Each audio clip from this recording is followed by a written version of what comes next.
आप सभी दोस्तों और मित्रों को नवरात्रि की ढेर सारी शुभकामनाएं, हार्दिक बधाइयां। माता रानी का आशीर्वाद आप सभी दोस्तों को मिलता रहे। 15 अक्टूबर को घट स्थापना के साथ ही नवरात्रि शुरू हो रही है, जो कि 23 तारीख तक रहेगी। 24 तारीख को दशहरा मनेगा, मतलब माता रानी की पूजा के लिए पूरे 9 दिन मिलेंगे। रविवार को शक्ति पर्व शुरू होने से देवी का वाहन हाथी रहेगा, मतलब इस बार हाथी पर सवार होकर माँ दुर्गा जी पधार रही है। हर साल नवरात्रि में माँ दुर्गा अलग अलग वाहनों पर सवार होकर आती है। हर देवी भक्त को नवरात्रि का इंतजार बेसब्री के साथ रहता है और इस साल भी 15 अक्टूबर से ही शारदीय नवरात्रि का आरंभ होने जा रहा है, जो कि 24 अक्टूबर तक ये पर्व चलेगा। देवी भागवत पुराण के मुताबिक देवी दुर्गा का हाथी पर आगमन अत्यंत ही शुभ माना जाता है। हाथी वाहन धन धान्य और सुख समृद्धि का प्रतीक माना जाता है, मतलब इस साल माता रानी अपने साथ ढेरों खुशियां लेकर आ रही है। मान्यताओं के अनुसार जब भी माँ दुर्गा हाथी पर सवार होकर धरती पर आती है तो उस साल देश में खूब सारी बरसात होती है, वर्षा होती है, देश में धन धान्य और समृद्धि में बढ़ोतरी होती है। धार्मिक मान्यताओं के मुताबिक जब भी नवरात्रि का पहला दिन रविवार या सोमवार को पड़ता है तो देवी माँ का वाहन हाथी रहता है। आपको बता दें, माँ दुर्गा का वाहन शेर है, लेकिन नवरात्रि पर माता रानी अलग अलग वाहनों पर सवार होकर पधारती हैं, आती हैं। यानी इस साल माँ देवी जहाँ हाथी पर सवार होकर आएंगी, वहीं प्रस्थान मुर्गा पर होगा।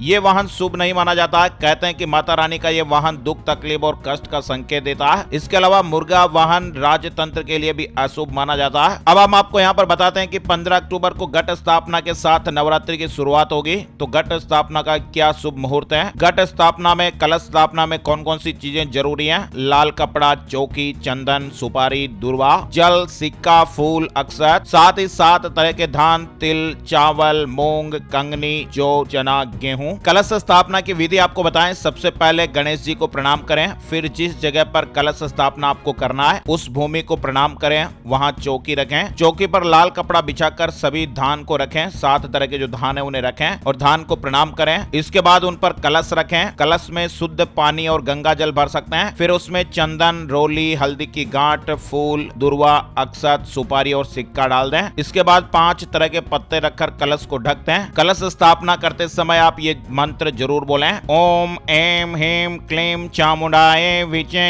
कलश स्थापना का मंत्र भी है, कलशस्य मुखे विष्णु कंठे रुद्र समाश्रितः मूले त्वस्य स्थितो ब्रह्मा मध्ये मातृगणा स्मृता।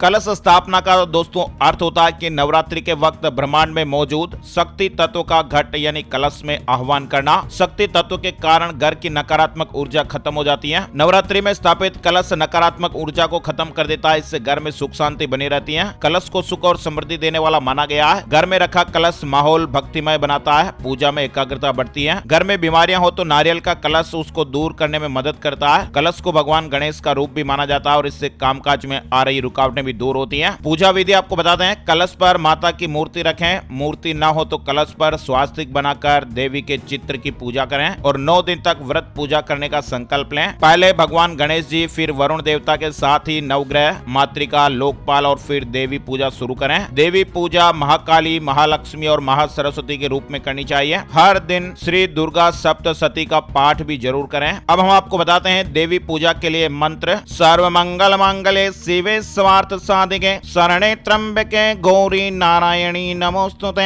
ओम जयंती मंगला काली भद्रकाली कपालिनी दुर्गा क्षमा शिवा धात्री स्वाहा स्वदा नमोस्तुते।